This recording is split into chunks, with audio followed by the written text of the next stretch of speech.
Друзья мои, сегодня мой день рождения, и я хочу обратиться к вам со словами из Псалма 138, Псалма Давида.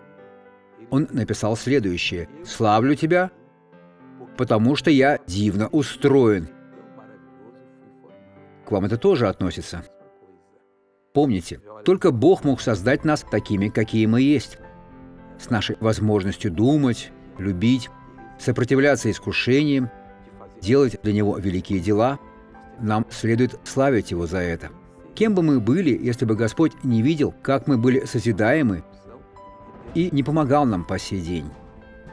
И псалмопевец продолжает: «Дивны дела Твои, Бог творит только чудеса, все, что Он сотворил, дивно». И автор завершает: «И душа моя вполне сознает это». В глубине души каждый человек знает, что есть Создатель, что есть Бог. Но некоторые бедняги, обманутые лукавым, не хотят преклониться. Преклонитесь и посмотрите на благословленного человека.